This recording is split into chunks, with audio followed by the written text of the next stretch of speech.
Ang kampyon ng Philippine Cup na Meralco ay sinabak agad sa unang laro ng bagong komperensya kalaban ang isa sa mahigpit nilang katunggali na Magnolia, at kahit na wala ang dalawang key players nila ay hindi sila nagkaroon ng malaking problema.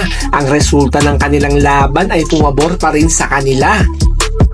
Pinangunahan sila ng nagbabalik na 3-time PBA Best Import na si Allen Durham matapos ang kanyang mabagal na pag-uumpisa na kumanalang ng 3 puntos sa first half ay nag-beast mode na siya sa sumunod na dalawang yugto. Tinapos niya ang laro na mayroong 19 points at 16 rebounds. Kanyang pinatunayan na siya ay hindi pa rin kinakalawang at handa pa rin sumabay sa matinding sagupaan. Nais sana ng Magnolia na sila ay makabawi sa sinapit nilang kahiyan nung sila ay huling nagtagpo sa labanan.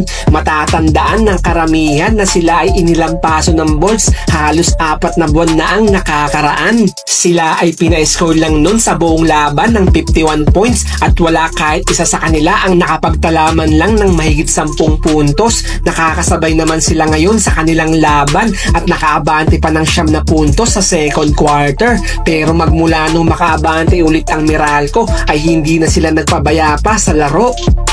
Agresibong sinimulan ni Glenn Robinson ang laban. Iniscore niya agad ang unang 5 puntos ng laro para sa Magnolia, ngunit yun ay hindi na nasundan pa ng kanyang mga kasama hanggang sa ang Meralco ay naungusan na sila. 9 straight points ang kanilang itinala upang ang 4 na puntos na abante ay kanilang makuha. Ipinaramdam ng dalawang koponan ang bangis ng kanilang depensa sa buong opening quarter. Ang period ay nagtapos lang sa score na 16-12 pabor sa Meralco.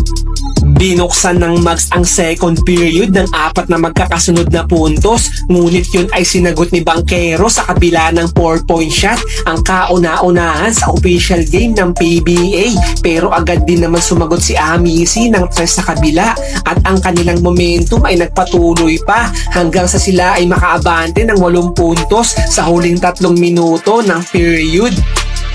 Subalit ang pananahimik ng Meralco ay natapos nang bumitaw si Bong Quinto ng 3 na sinundan naman ng basket ni Newsam.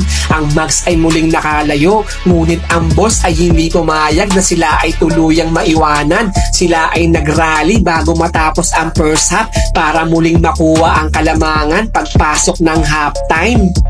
Ang dalawang koponan sa unang 6 na minuto ng third quarter ay nagpapalitan lang ng baskets.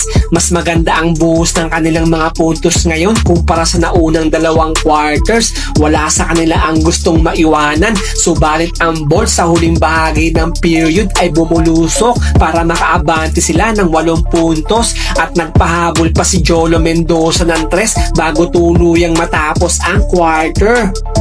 Nagpatuloy pa sa 4th period ang momentum ng Bolts. Pinaabot ni Durham ang kanilang abante sa 14 na puntos sa simula ng quarter, pero ang mga manok ay unti-unti din yun na ibaba sa single digit. Ang kanilang kumpiyansa ay nanumbalik na nag-umpisa sa 4-point shot ni Paul Lee.